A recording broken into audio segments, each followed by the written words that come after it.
السلام علیکم ورحمۃ اللہ وبرکاتہ۔ معزز سامعین، اس ویڈیو میں رابعہ بصری کے حالات اور واقعات کو بیان کیا جائے گا۔ آپ کی ابتدائی زندگی کی زیادہ تر تفصیلات شیخ فرید الدین عطار نے بیان کی ہیں۔ اسلامی ادب میں رابعہ بصری سے جڑی بے شمار روحانی کرامات کے واقعات ملتے ہیں، جن میں سے کچھ خود ساختہ بھی ہیں۔ چنانچہ ان سے متعلق زیادہ تر شیخ فرید الدین عطار کی طرف سے بیان کی گئی معلومات اور حوالہ جات کو مستند مانا جاتا ہے، جو ان کے بعد کے زمانہ کے ولی اور صوفی شاعر ہیں۔ دوستو، اس ویڈیو میں قرون اولیٰ کی معروف صوفی شخصیت رابعہ بصری کے حالات، واقعات، پیدائش، وفات اور کرامات کو ذکر کیا جائے گا۔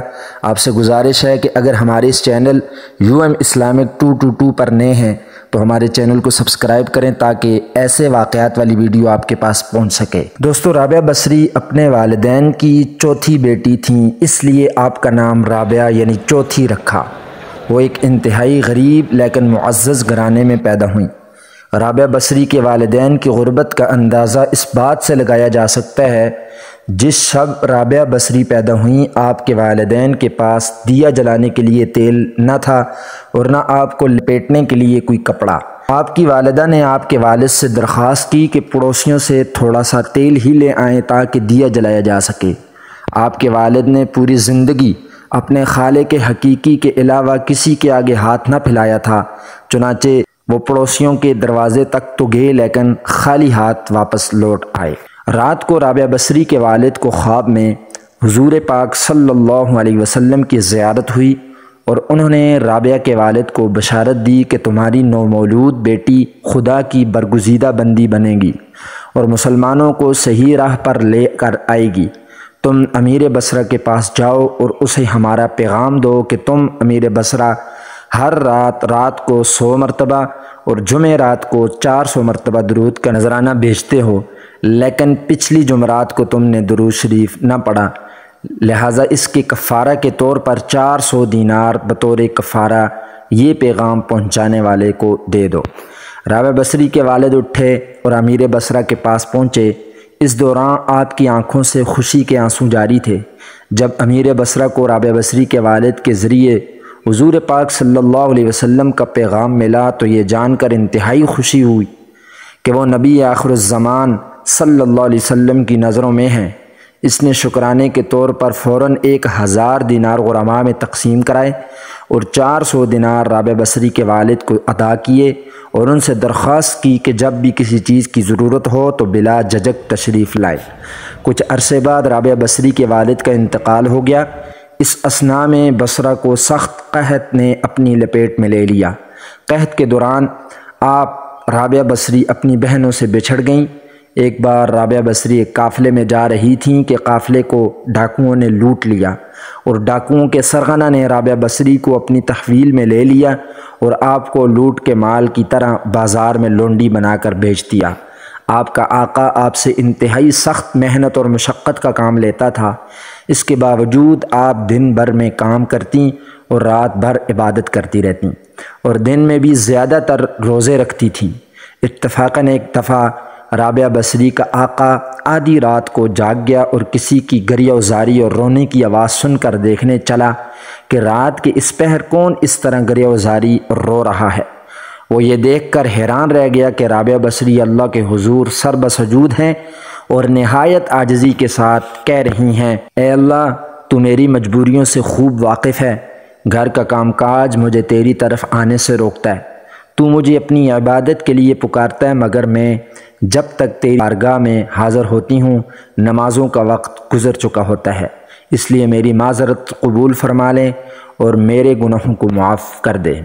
اپنی کنیز کا یہ کلام اور عبادت کا یہ منظر دیکھ کر رابعہ بصری کا مالک خوف خدا سے لرز گیا۔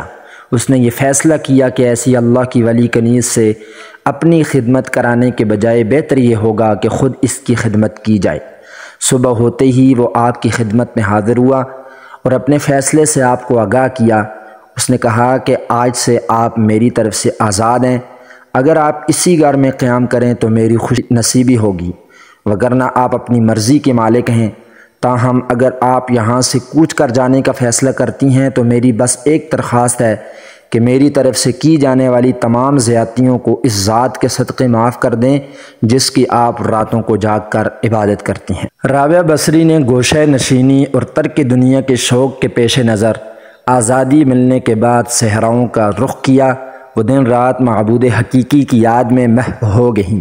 خواجہ حسن بصری رابعہ بصری کے مرشد تھے۔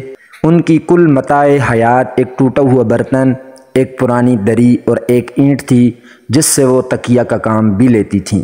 وہ تمام رات عبادت و ریاضت میں گزار دیتی تھیں اور اس خوف سے نہیں سوتی تھیں کہ کہیں عشق الہی سے دور نہ ہو جائیں۔ جیسے جیسے رابعہ بصری کی شہرت بڑھتی گئی، آپ کے معتقدین کی تعداد میں بھی اضافہ ہوتا گیا۔ آپ نے اپنے وقت کے جید علماء و محدثین اور فقہاء سے مباحثوں میں حصہ لیا۔ رابعہ بصری کی بارگاہ میں بڑے بڑے علماء نیازمندی کے ساتھ حاضر ہوا کرتے تھے۔ ان بزرگوں اور علماء میں سر فہرست حضرت امام سفیان ثوری ہیں، جو امام اعظم امام ابو حنیفہ رحمۃ اللہ علیہ کے ہم عصر تھے اور جنہیں امیر المؤمنین فی الحدیث کے لقب سے بھی یاد کیا جاتا ہے۔ رابعہ بصری کو شادی کے لیے کئی پیغامات آئے، جن میں سے ایک پیغام امیر بصرہ کا بھی تھا، لیکن آپ نے تمام پیغامات کو رد کر دیا کیونکہ آپ کے پاس سوائے اپنے پروردگار کے اور کسی چیز کے لیے وقت تھا اور نہ طلب تھی۔ رابعہ بصری کو کثرت رنج و الم اور حزن و ملال نے دنیا اور اس کی دل فریبیوں سے بیگانہ کر دیا تھا۔ رابعہ بصری کے مسلک کی بنیاد عشق الہی پر ہے۔